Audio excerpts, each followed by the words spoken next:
Setan besar, setan tengah, setan kecil. Lempar.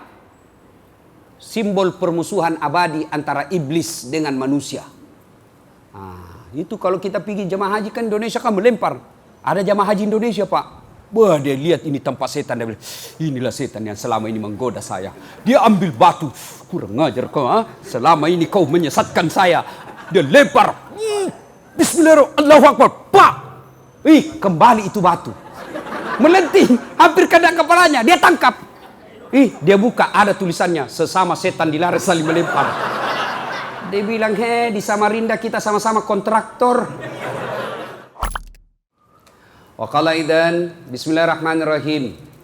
Ya ayyuhalladzina amanu dukhulu fis silmi kaffatan wa la tattabi'u khutuwatis syaitan innahu lakum adu mubin. Wahai orang-orang yang beriman, masuklah engkau ke dalam Islam secara sempurna dan janganlah engkau ikuti langkah-langkah setan, karena sesungguhnya setan itu musuh yang nyata bagi kalian. Dan di tempat kita ini saat saya ceramah tentu masih ada setan. Setannya bukan popok, bukan parakang, bukan uka-uka, tapi apa setan yang ada di tengah-tengah kita bentuknya handphone. Ustaz sudah ceramah masih sibuk. Simpan dulu HP-nya, bos. Kita dengar ceramah dulu. Katanya mau dengar ceramah, mak download saja kerja. Simpan dulu, kita dengar ceramah dulu ya. Berat ini ceramah siang-siang begini. Banyak godaan, ngantuk, panas, ya. Godaan. Wa qala idzan bismillahirrahmanirrahim. Innallaha wa malaikatahu yusalluna 'alan nabi ya ayyuhalladzina amanu sallu 'alaihi wa sallimu taslima. Sesungguhnya Allah dan para malaikatnya bersalawat kepada Rasulullah Muhammad sallallahu alaihi wasallam, maka wahai orang-orang yang beriman, bersalawatlah kalian kepada Rasulullah dengan sebaik-baik salawat.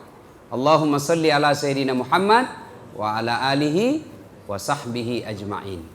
Sallallahu ala Muhammad sallallahu alaihi wasallam.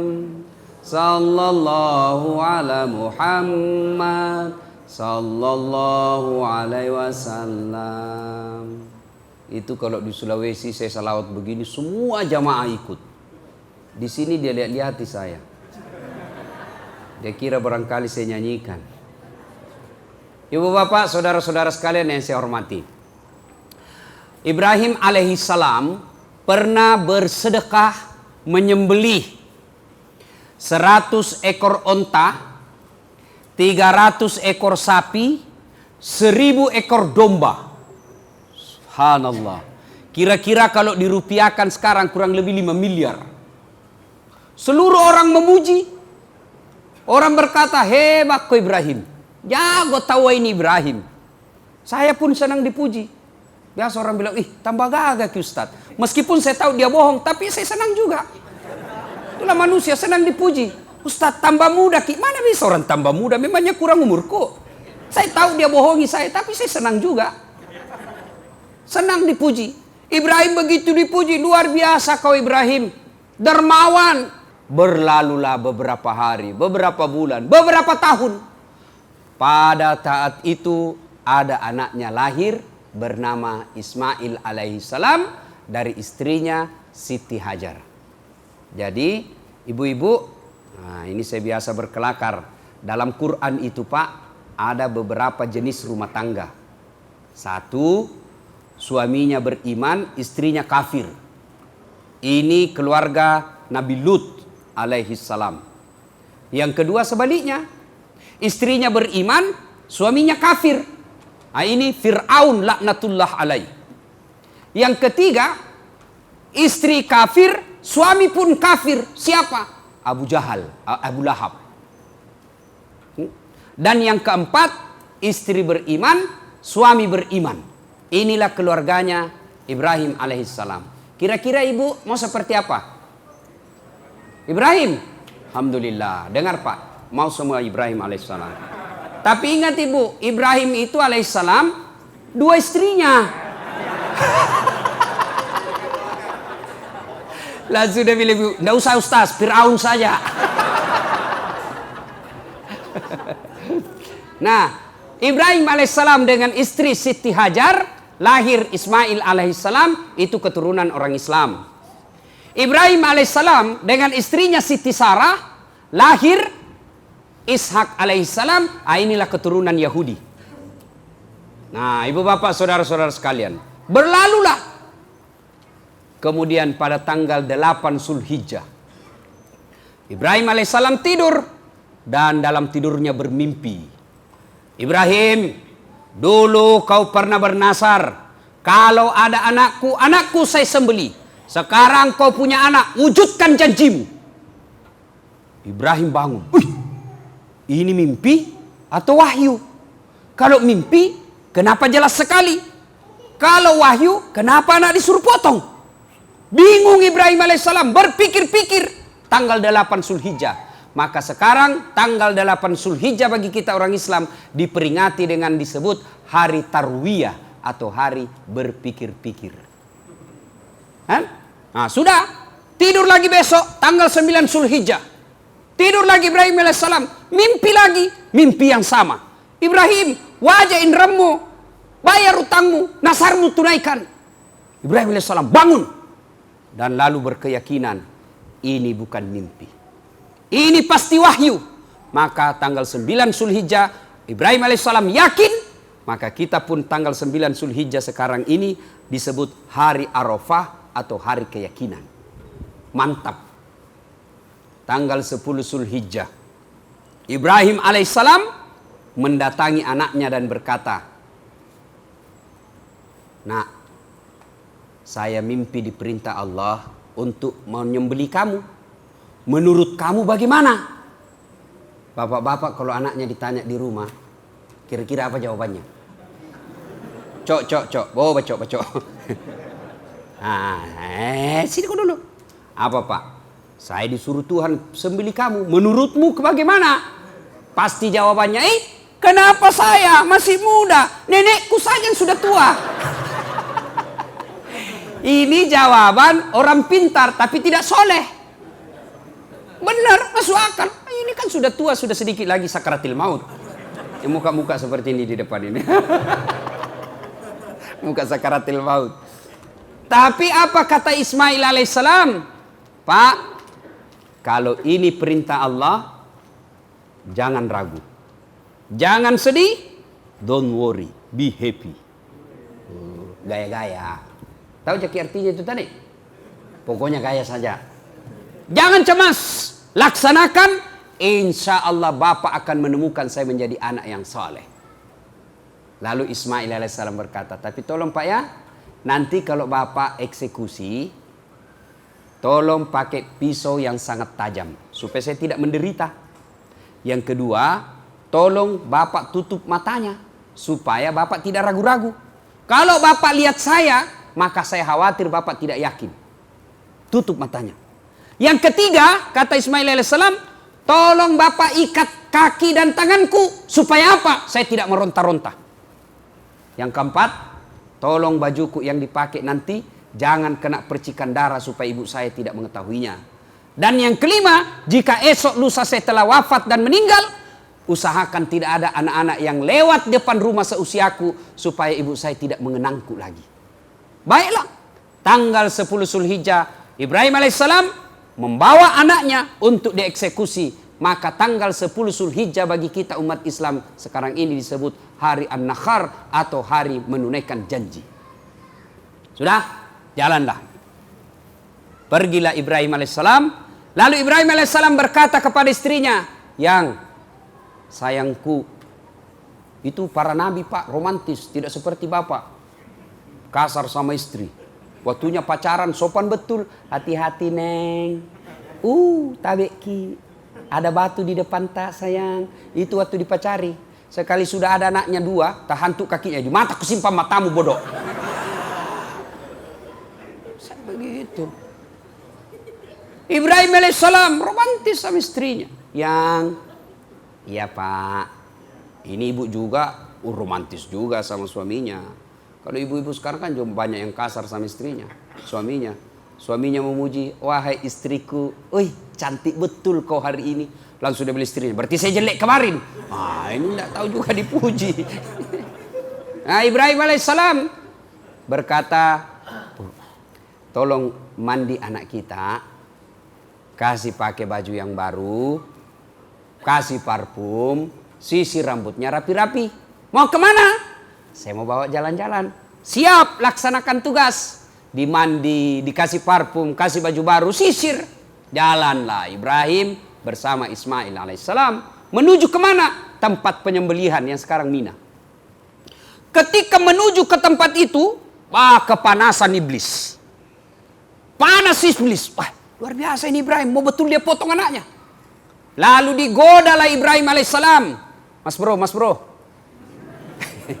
Tentu tidak ada mas bro dalam hadis begini. Ini bahasa Ustadz zaman now.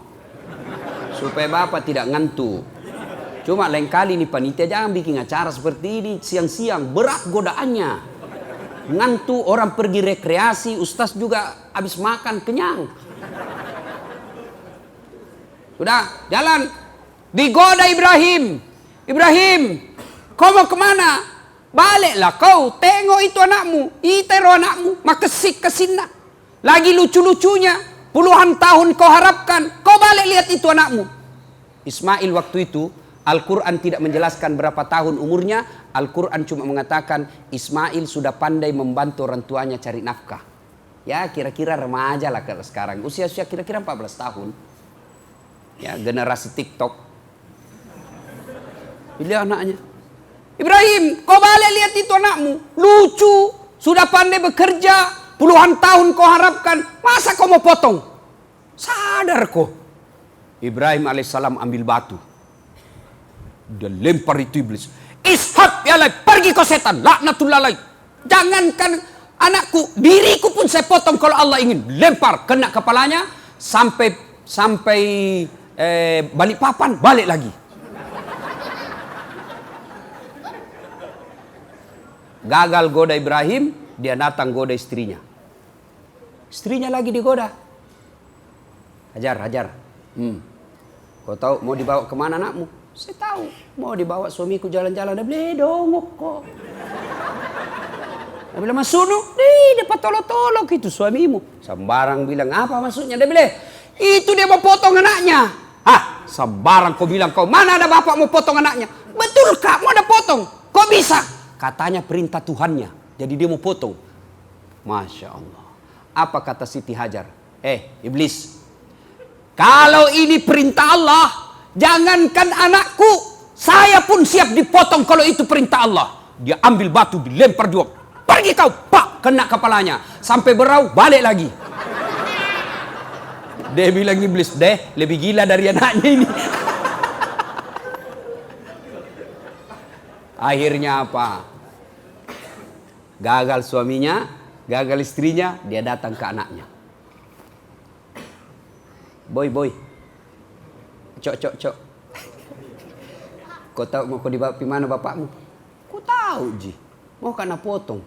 Jangan kau mau. Bodoh-bodohmu. Jangan banyak bicara situ Dasar ini iblis ini. Banyak bicaramu. Dia ambil batu, dilempar juga. Ishab, pergi kau. Kena matanya. Picok. Apa ke bahasa Indonesianya itu picok? Tidak ku tahu apa. Orang Bugis itu picok, rusak mata satu. Itu iblis itu picok ki. Kena mata kanannya. Lempar. Iblis. Kena matanya, lari. Tapi tidak putus asa. Dilempar sama suaminya.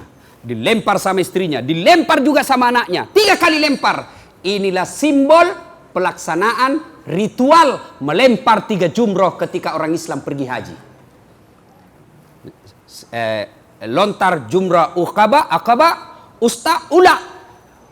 Setan besar, setan tengah, setan kecil. Lempar. Simbol permusuhan abadi antara iblis dengan manusia. Itu kalau kita pergi jamaah haji kan Indonesia kan melempar. Ada jamaah haji Indonesia pak. Wah dia lihat ini tempat setan. Dia bilang, inilah setan yang selama ini menggoda saya. Dia ambil batu. Kurang ajar kau. Selama ini kau menyesatkan saya. Dia lempar. Bismillahirrahmanirrahim. Allahu Akbar. Pak. Kembali itu batu. Melenting. Hampir kena kepalanya. Dia tangkap. Dia buka, ada tulisannya, sesama setan dilarang saling melempar. Dia bilang, di Samarinda kita sama-sama kontraktor. Kita sama-sama, kau teman setan, sekarang kau musuhi saya, kau lempar saya. Nah, ibu bapak, saudara-saudara sekalian, akhirnya sampailah Ismail alaihissalam beserta Ibrahim di tempat yang mereka telah sepakati. Itu kalau jamaah haji umroh atau haji, jamaah umroh atau haji pergi, biasakan kita dibawa jalan-jalan, ya, ke Arafah, Musdalifah, Mina. Begitu daerah Mina kita lewati, samping kiri istana, kan satu arah itu mobil bus tuh. Biasa pembimbing ibadah mengatakan, saudara-saudara sekalian jamaah, sebelah kiri atas bukit, setelah istana raja, itu ada seperti pos-pos security. Disitulah tempatnya Ismail alaihissalam dibaringkan untuk disembeli oleh Ismail alaihissalam untuk disembeli oleh bapaknya. Itu ada tempatnya di situ. Nah, ibu bapak saudara-saudara sekalian, maka dibaringkanlah Ismail alaihissalam. Dibaringkan Ismail alaihissalam. Salah juga nih anggota lewat, kau jadi perhatian lagi, tidak ada lihat lagi saya. Banyak godaan setan ini siang, Pak. Karena kita bicarakan setan, jadi dia goda kita juga ini hari. Dibaringkan Ismail alaihissalam, lalu dihadapkan ke mukanya, ke hadapan tanah. Ibrahim tutup matanya, diambil pisau yang sangat tajam, disembelih, dipotong anaknya. Apa yang terjadi? Tidak mempan, dia iris, tidak mempan. Lalu Ismail alaihissalam berkata, Pak, barangkali pisau yang kita pakai pisau tumpul. Dan tidak, tajam ini nak. Maka ini sudah mau Idul Fitri, Idul Kurban. Itu adab menyembelih binatang pakai pisau yang sangat tajam. Dan ada caranya itu Pak. Ya, kambing, sapi, apalagi angsa, itu susah dipotong Pak. Kalau tidak tahu tekniknya Pak, biasa lari itu angsa.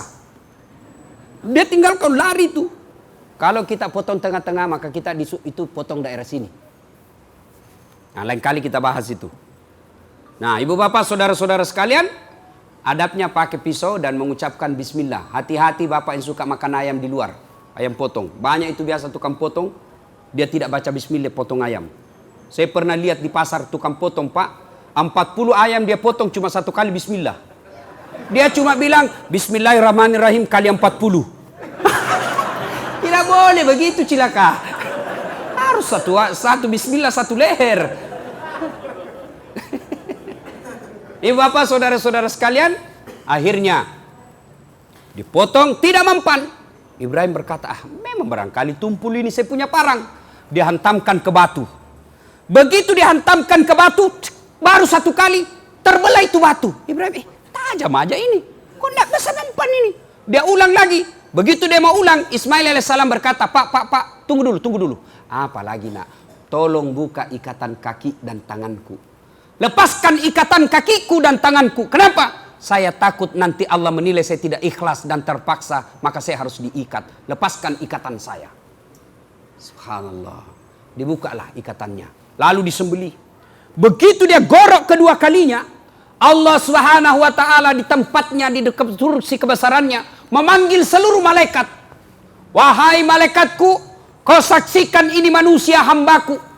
Waktu saya ciptakan dan saya jelaskan akan menjadi pemimpin, kalian semua protes, jangan manusia menjadi khalifah di dunia. Maka solang-solangi, merusak, kalian meragukan semua. Sekarang kau lihat betapa cintanya kepada Allah, betapa cintanya kepada Tuhannya, betapa cintanya kepadaku. Anaknya dia sembelih. Coba kau lihat, kata Allah pada malaikat. Dia gorok lehernya, tapi tidak mempan. Melihat itu, malaikat lalu memuji Allah. Apa ucapan malaikat ketika dia lihat anaknya ini Ibrahim dia sembelih?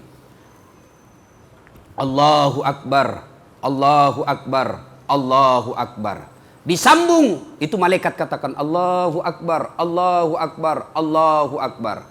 Disambung oleh Ibrahim alaihissalam, La ilaha illallah, huwallahu akbar. Mendengar ini Ismail alaihissalam melanjutkannya, Allahu Akbar walillahil hamd. Itulah kalimat takbir. Kalau kita pergi lebaran, Allahu Akbar, Allahu Akbar, Allahu Akbar. Malaikat.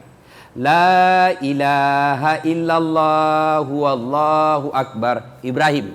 Allahu Akbar walillahil hamd. Ismail. Ini sunnah. Bapak besok pergi lebaran, dari rumah ke lapangan, dari rumah ke masjid, baca itu kalimat talbiyah. Kalimat takbir. Allahu Akbar, Allahu Akbar, Allahu Akbar. La ilaha illallah wallahu akbar. Allahu Akbar walillahil hamd. Cuma anak-anak kita sekarang kalau pergi hari raya bukannya takbir, apa? Selfie. Mulai di jalan selfie. OTW lebaran. Cuma. Sampai lagi duduk menunggu khatib. Sampai sholat sunnah, dia fotonya juga dirinya. Sholat sunnah 2 rakaat. Bapak, mulai besok dari rumah ke tempat Idul Adha, takbir Pak. Jangan Bapak ragu-ragu. Begitu Bapak ragu dan malu, berarti Bapak berhasil digoda oleh setan.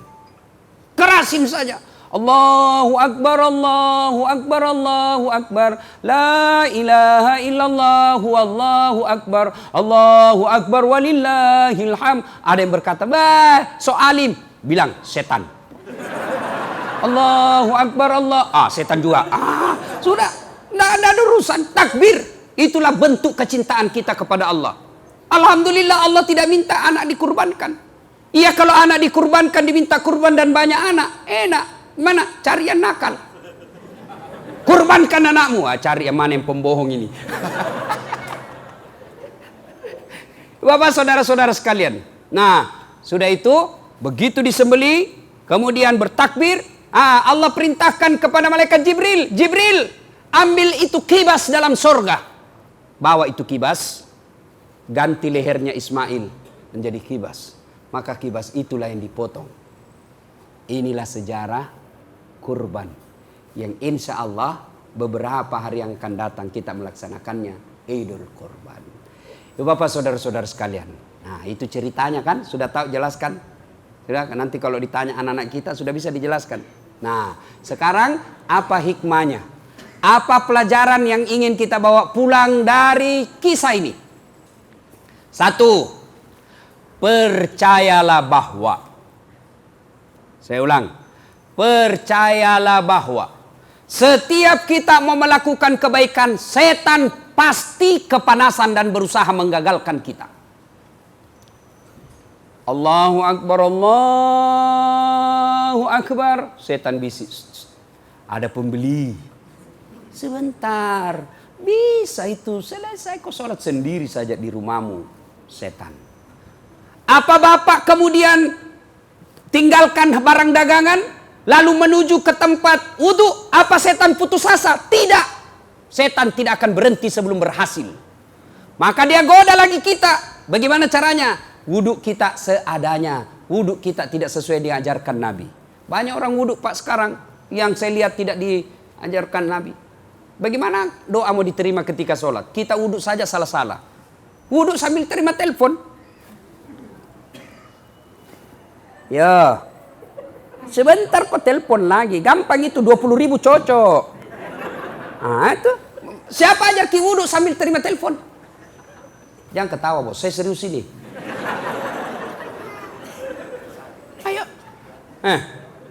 Al-Quran mengajarkan wudhu itu membasuh jari-jari ke siku. Jari-jari ke siku. Mana maknanya? Prakteknya begini bos. Jari-jari ke siku. Tapi apa yang kita praktekkan? Siku ke jari-jari. Mana buktinya? Sambil menyanyi. Pulang-pulangku berbadan dua.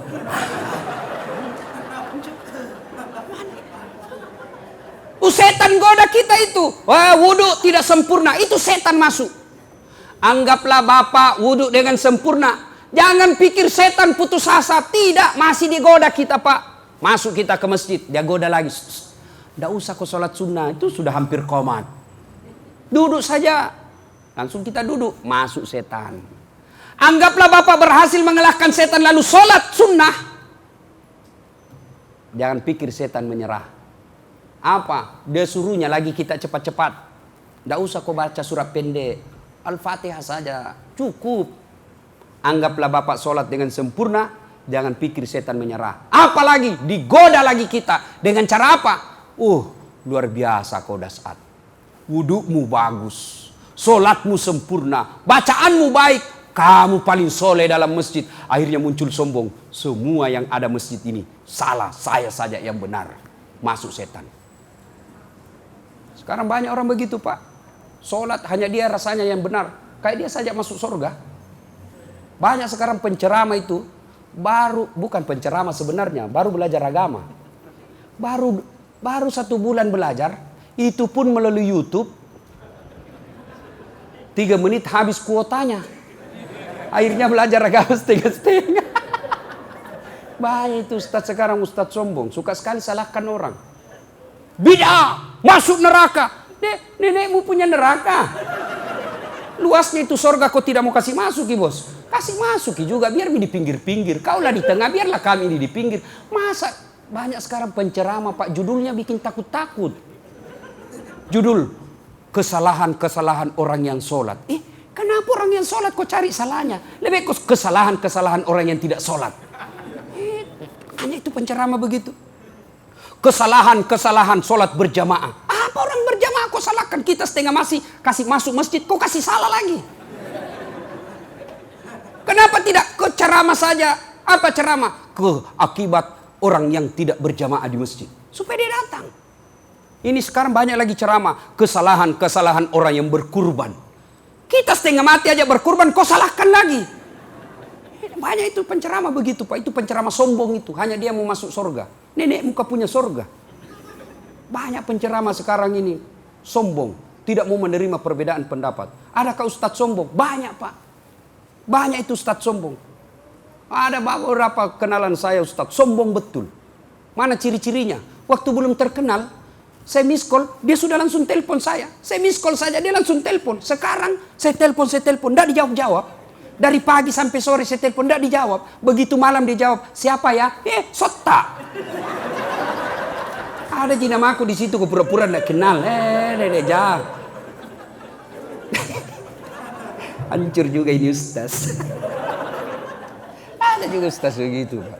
Tidak mau menerima perbedaan pendapat. Hanya gara-gara satu celananya di atas mata kaki, satu di bawah mata kaki, bertengkar. Mau bertengkar. Bagaimana itu kalau Ustaz? Ada juga itu orang masuk masjid, mengganggu orang berjamaah. Gimana itu masuknya Ustaz? Itu yang kasih sentuh-sentuh kaki di bawah.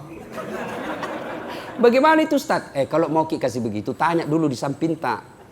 Bos, boleh saya sentuh kakimu? Kasih tahu begitu. Kalau dia bilang, boleh, silahkan laksanakan. Kalau dia bilang, jangan, kau ganggu konsentrasiku. Jangan paksa orang. Saya biasa kasih pindah, dia kasih pindah lagi. Saya kasih pindah kakiku, dia kasih pindah lagi. Saya injak Pak. Kenapa diundang Ustaz? Kau ganggu saya. Juga itu orang berjamaah kayak dia saja yang alim di dalam masjid. Baca Al-Fatihah saja kayak mau digigit telinga tak. Iya. Biasa iya mau kau cowok. Ada juga yang begitu Pak. Takbir mengganggu orang. Setan semua itu Pak. Dalam bentuk manusia. Dan ini susah diusir Pak. Kalau setan tidak dilihat, baca basmalah, lari dia Pak. Kalau setan dalam bentuk ini susah diusir Pak. Baca Yasin, dia bilang baca kok sampai hatam, saya makin dekat. Bapak saudara-saudara sekalian, percayalah, setiap kita mau melakukan kebaikan, setan pasti masuk. Maka oleh karena itu selalu diingatkan, ya ayyuhalladzina amanu dukhulu fis-silmi kaffatan wa la tattabi'u khutuwatis syaitan, dan janganlah engkau ikuti langkah-langkah setan, karena sesungguhnya setan itu musuh yang nyata bagi kalian. Setan yang nyata-nyata musuh kita. Musuh kita bukan ulama, musuh kita bukan sesama muslim, musuh kita bukan sesama anak bangsa, musuh kita setan laknatullah alaihi. Itu kata Quran, musuh kalian adalah setan. Tapi yang kita musuhi ulama, yang kita musuhi Islam, yang kita musuhi saudara kita, hanya karena kita berbeda pendapat, berbeda mazhab. Mulai dari takbir itu kan orang sudah berbeda Pak. Nabi takbir sejajar dengan bahu. Mana disebut sejajar dengan bahu? Ada yang memaknai begini. Sejajar dari atas. Ada yang memaknai begini. Kenapa? Sejajar dari depan. Mau begini silahkan. Mau begini silahkan. Yang jadi masalah kita bertengkar. Yang begini menyalahkan yang begini. Yang begini menyalahkan begini. Ya salahlah, bertengkarlah kita. Masuk di masjid. Silahkan. Begitu bapak menyalahkan orang lain. Padahal itu ada juga imam mazhabnya. Berarti bapak telah bersekutu dengan setan. Apa? Sombong. Tidak ada orang suka itu orang sombong, Pak. Apa biasa menyebabkan orang sombong kah? Apa? Biasa. Pangkat jabatan. Jangan sombong karena pangkat jabatan. Anggota DPR mau sombong. 5 tahun saja, bos. Terpilih lagi. Alhamdulillah. Tidak terpilih. Jangan sombong. Pangkat jabatan. Jangan sombong, Pak. Kepala dinas mau sombong. Ridwan Tasa mau sombong. Kepala dinas. Kalau disuka sama wali kota masih dipertahankan. Disuka wali kota belum tentu disuka sama istrinya.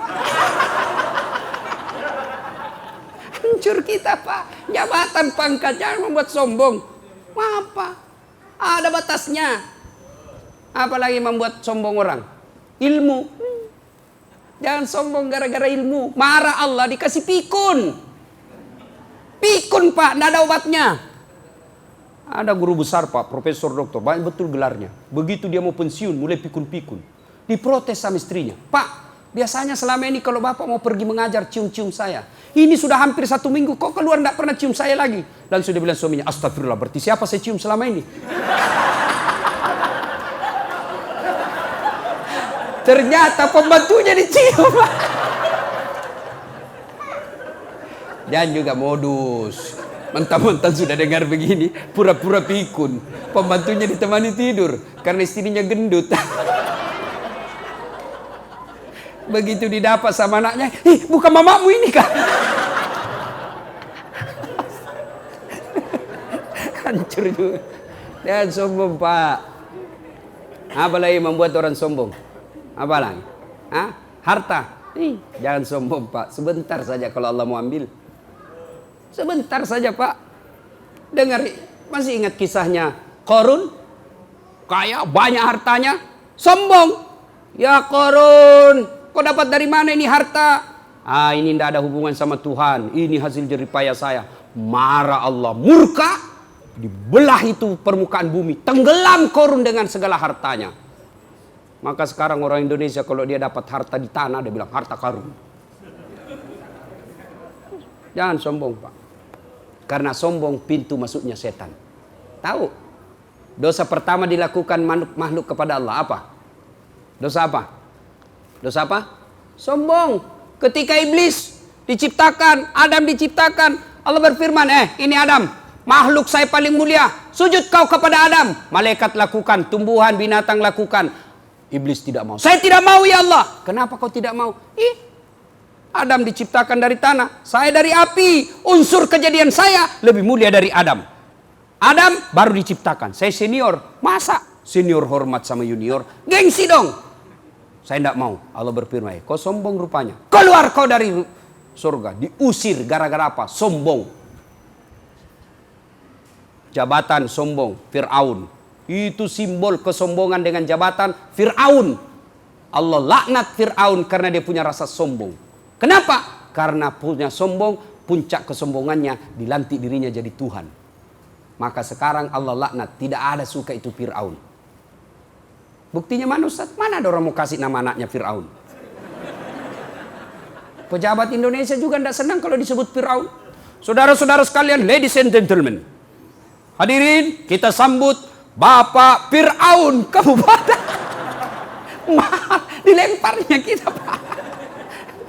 Itu karena sombong. Ya.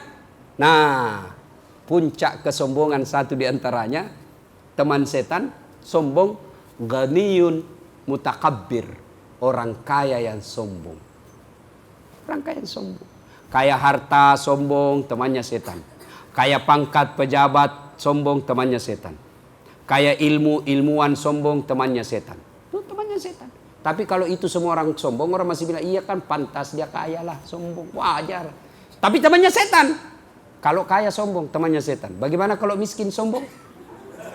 Miskin sombong, bukan lagi temannya setan. Kau sudah jadi setan, cilaka.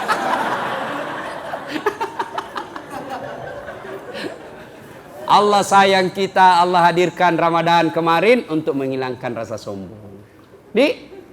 Nah ibu bapak, saudara-saudara sekalian, begitu bapak mau melakukan kebaikan, percayalah, setan pasti kepanasan dan berusaha menggagalkan. Nah, termasuk bapak nanti kalau ada mau bersedekah hari ini, tuh setan kepanasan itu. Mulai sekarang itu debisi kita pak, debisi dengan keraguan-raguan. Wah, kalau saya keluar semua uangku di dompet ini, gimana besok anak saya? Ah, itu setan itu. Termasuk istri bisa jadi setan. Begitu bapak mau bersedekah, di SMS sama istrinya. Pak, jangan sok kaya ya. Nah itu, apalagi kalau bapak termasuk suami yang takut sama istri.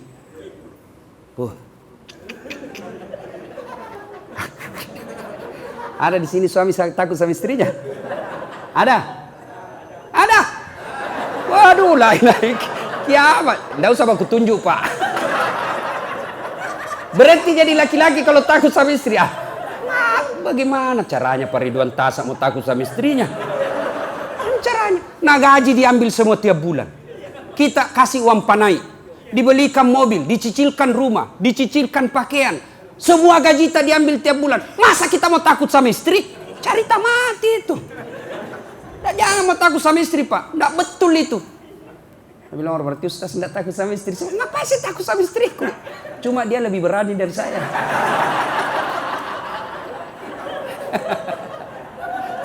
Pak, kalau soal ibadah, bapak tidak boleh takut sama istri.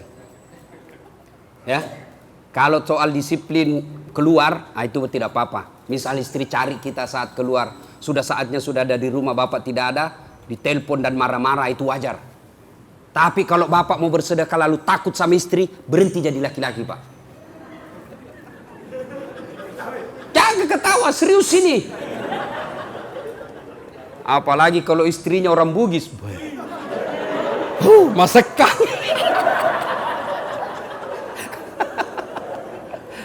Kada menahan.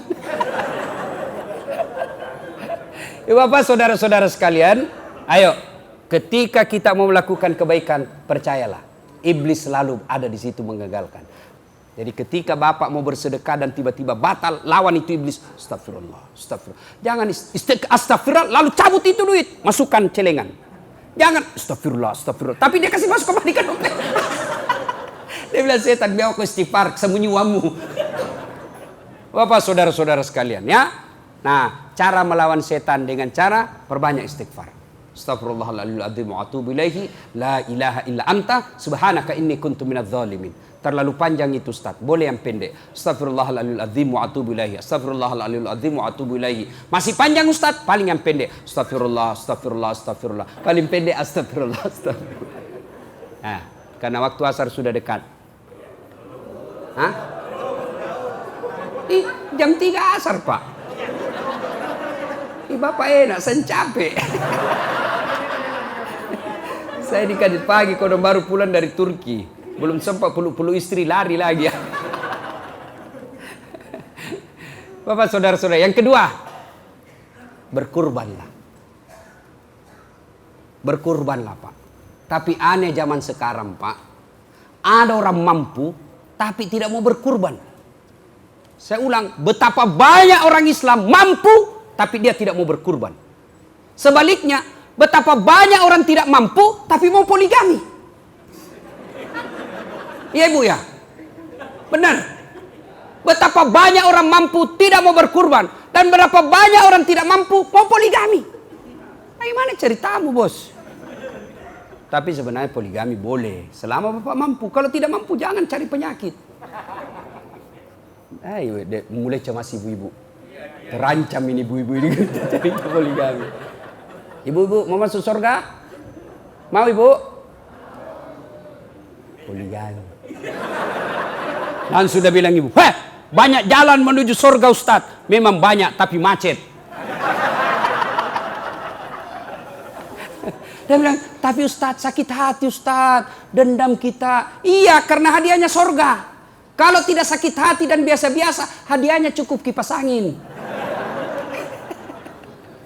Bapak saudara-saudara sekalian, berkurbanlah. Bapak kalau bilang tidak mampu, bohong. Periksa HP-nya Bapak, berapa harganya? Harga 2 juta. Berapa paket data yang Bapak miliki tiap bulan? Beli paket data 130.000 yang paling murah. 1 bulan, kali 1 tahun. Kambing cuma 900. Ada juga yang paling bagus lah itu 1,5 juta sampai 2 juta. Masa Bapak tidak mampu? Mampu cicil mobil, tapi tidak mampu beli kambing. Marah Allah. Allah cabut kita punya harta. Akhirnya apa? Anak kita narkoba. Istri kita tidak nurut. Penyakitan.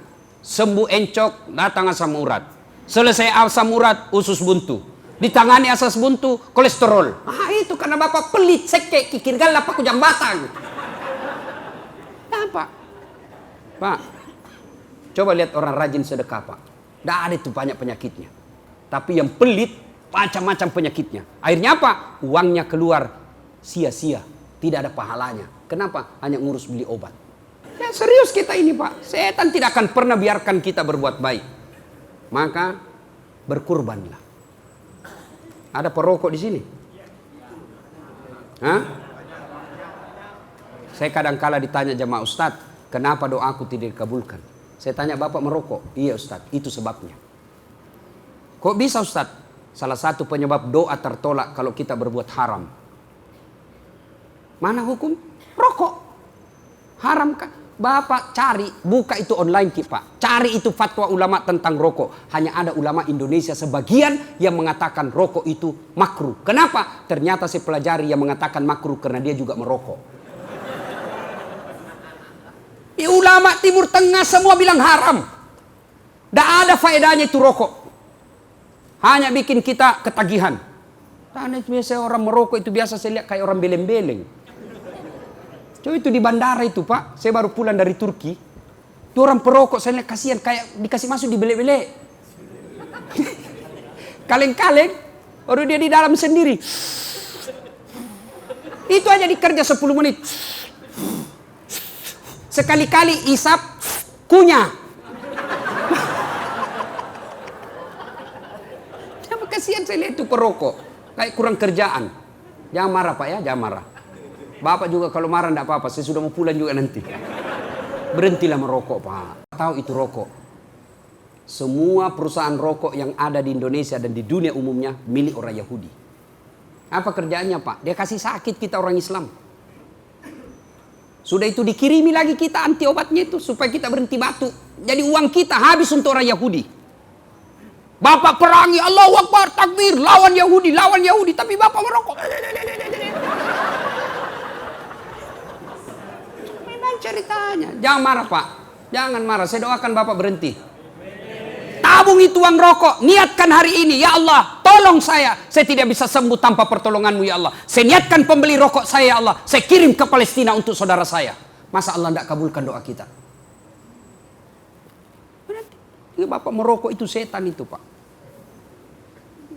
Bayangkan, setiap Bapak beli rokok 20% dikirim ke Palestina, ke Israel. Untuk apa? Membangun negara Israel. Salah satu diantaranya untuk membeli persenjataan. Berarti Bapak merokok menyumbang untuk apa? Menembaki saudara kita orang Islam. Dan ketika Bapak wafat dan di akhir penghisapan nanti, Bapak dicari. Mana itu perokok?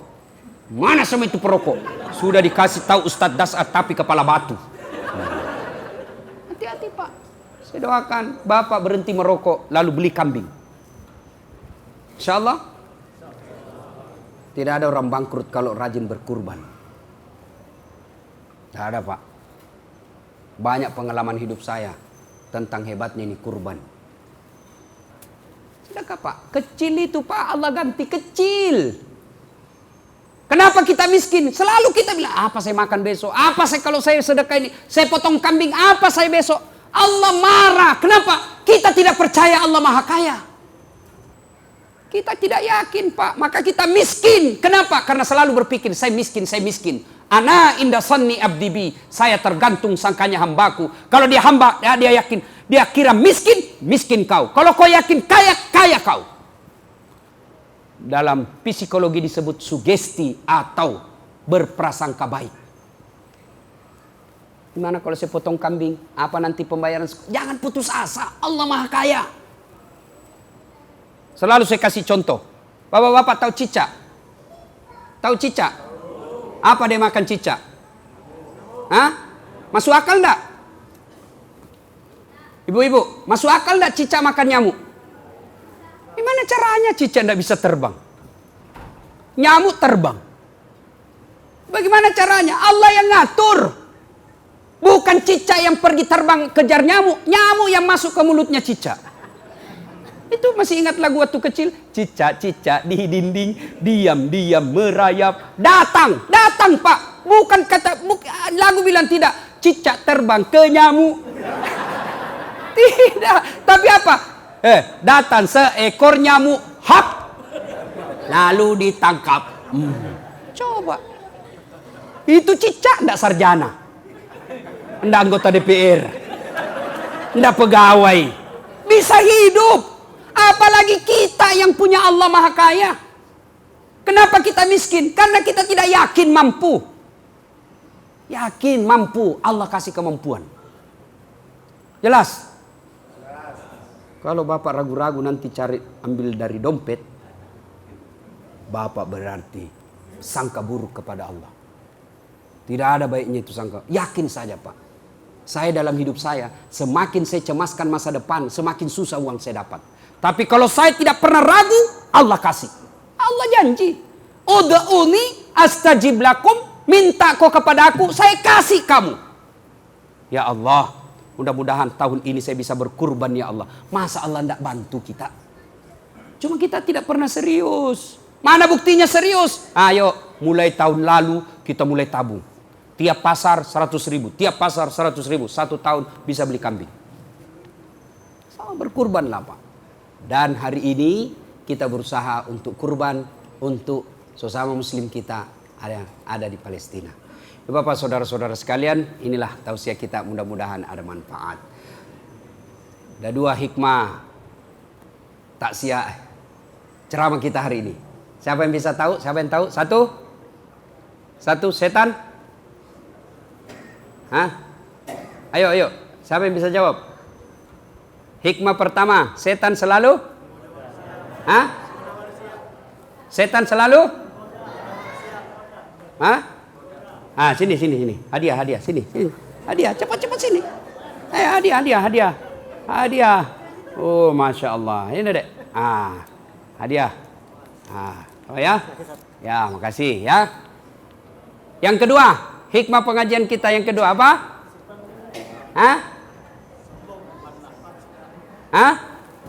Ya, hadiah. Ayo. Apa? Ayo. Hampir saya 1 jam teriak-teriak, enggak ada yang bilang. Waduh, hancur saya ini, Pak. Bagaimana hukum merokok? Bagaimana hukum merokok? Hadiah. Cepat naik. Hadiah. Cepat hadiah. Hadiah. Ya. Kemudian ada lagi. Ya. Siapa musuh setan? Siapa musuh setan?